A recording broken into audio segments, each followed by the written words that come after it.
নমস্কার বন্ধুরা, রমা কুকিংয়ে সবাইকে স্বাগত জানাই। আজ আপনাদের সাথে শেয়ার করব খুবই উপকারী একটা ফুলের বড়ার রেসিপি। ছোটোবেলায় আপনারা হয়তো বাদল লাঠি গাছের নাম অনেকেই শুনে থাকবেন। আমরা অনেকেই কিন্তু ছোটোবেলায় এই লাঠি দিয়ে অনেক খেলাধুলা করেছি, কিন্তু কখনো কি এই গাছের ফুলের বড়া বানিয়ে খেয়ে দেখেছেন? খেতে যেমন টেস্টি হয় আর এই ফুলেরও অনেক উপকারিতা আছে। চলুন তাহলে এই খুব সহজ সরল রেসিপিটি দেখে নেওয়া যাক। এই ফুলগুলোর থেকে আমি শুধু এই পাপড়িগুলো ছিঁড়ে নিচ্ছি।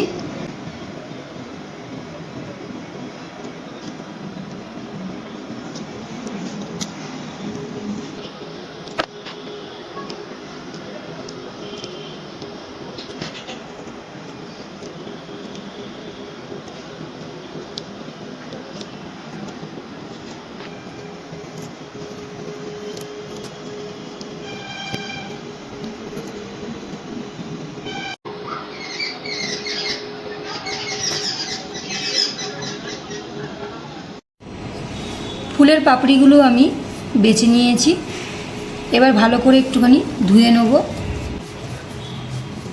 ভালো করে ধুয়ে তারপরে আমি এটাকে বড়া বানাবো। ফুলের পাপড়িটা আমি ভালো করে ধুয়ে জলটা ঝরিয়ে নিয়েছি।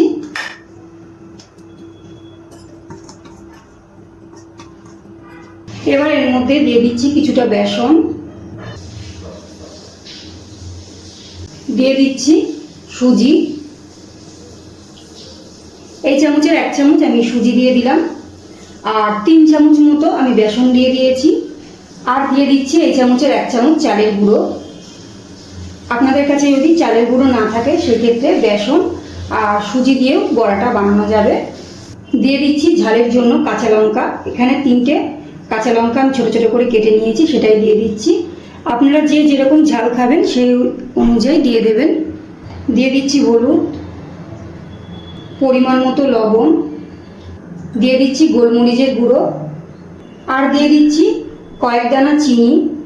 এটা এই চিনিটা আপনারা চাইলে নাও দিতে পারেন, তবে চিনি, লবণ, লঙ্কা সব কিছুই কিন্তু একসাথে থাকলে খেতে কিন্তু এই বড়াটা আরও বেশি টেস্টি হয়।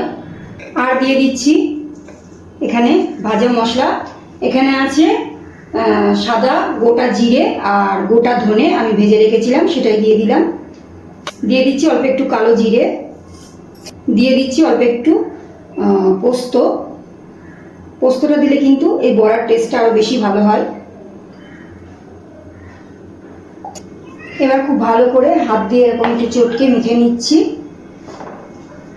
আর আমি এর মধ্যে একটু জল দেবো, খুব অল্প অল্প করে জল দেবো, খুব বেশি জল দেবো না, তাহলে কিন্তু একদম পাতলা হয়ে যাবে ব্যাটারটা। এবার অল্প করে জল দিয়ে আমি হাত দিয়ে ভালো করে মেখে নিচ্ছি।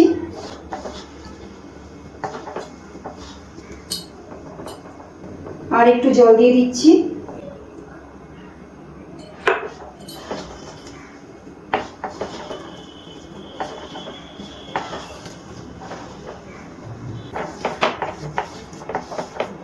দেখে বুঝতেই পাচ্ছেন আমি কিন্তু খুব বেশি জল দিইনি। খুব বেশি জল দিলে কিন্তু এটা পাতলা হয়ে যাবে। একটুখানি আমি যেরকম রেখেছি এরকমই রাখতে হবে। ভালো করে আমি মেখে নিয়েছি। গ্যাস অন করে আমি একটা কড়াই বসিয়ে দিয়েছি, আর কড়াইয়ের মধ্যে দিচ্ছি বড়াটা ভাজার জন্য আমি তেল দিয়ে দিচ্ছি, সাদা তেল। আপনারা চাইলে কিন্তু বড়াটা সর্ষের তেলেও ভাজতে পারেন, সেই ক্ষেত্রে সর্ষের তেল দিয়েও কিন্তু খেতে বড়াটা ভালো লাগবে, খারাপ লাগবে না। আমি এখানে সাদা তেল দিয়েই ভাজছি। তেলটা এবার গরম করে নেব।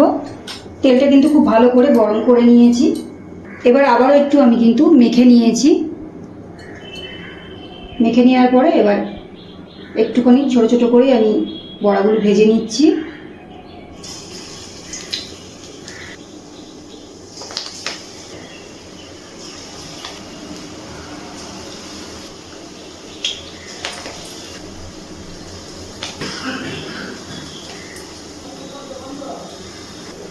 গ্যাসের ফ্লেমটা কিন্তু একদম লো করে দিয়েছি, জোরে কিন্তু কোনোভাবেই দেওয়া যাবে না, তাহলে কিন্তু মানে ওপরটা লাল হয়ে যাবে আর ভিতরটা কিন্তু কাঁচা কাঁচা থেকে যাবে, সেই ক্ষেত্রে কিন্তু বড়াগুলো খেতে ভালো লাগবে না।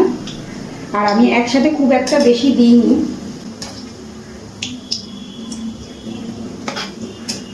বড়ার সাইজটা আপনারা ছোট বড় যে যেরকম মানে চাইবেন সেইভাবেই দিতে পারেন। আমি খুব বেশি বড় করিনি, আবার একদম ছোটও করিনি বড়াগুলো।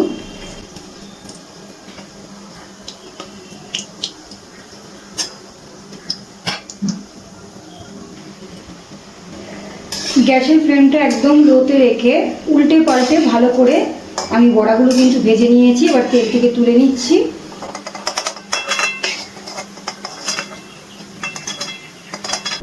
একইভাবে আমি দ্বিতীয় ব্যাচের বড়াগুলো ভেজে নিচ্ছি। তেলে যখন বড়াগুলো আমি আর কি ভাজার জন্য দেবো, তখন কিন্তু গ্যাসের ফ্লেমটা একদম লো করে দিয়ে রাখতে হবে।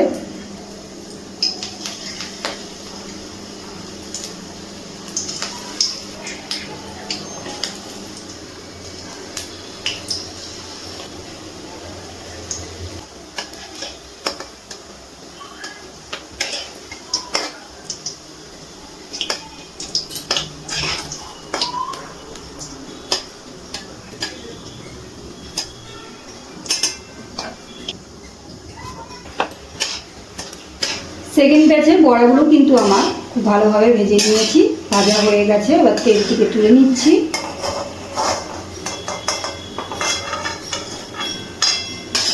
বড়া ভাজতে ভাজতেই কিন্তু বেশ অনেকগুলো খাওয়া হয়ে গেছে। এত সুন্দর মানে এত টেস্টি হয়েছে বড়াগুলো, কি বলবো। আপনারা এইভাবে একদিন বড়াটা করে খেয়ে দেখবেন, আশা করি আপনাদেরও খুব ভালো লাগবে।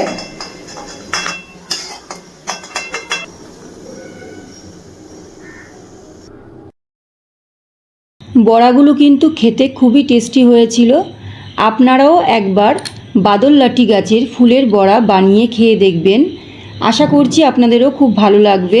আমার আজকের এই খুবই সাধারণ রেসিপিটি আপনাদের কাছে কেমন লাগলো কমেন্ট করে জানাবেন। ভিডিওটি ভালো লাগলে একটা লাইক ও বন্ধুদের মধ্যে শেয়ার করার অনুরোধ রইল।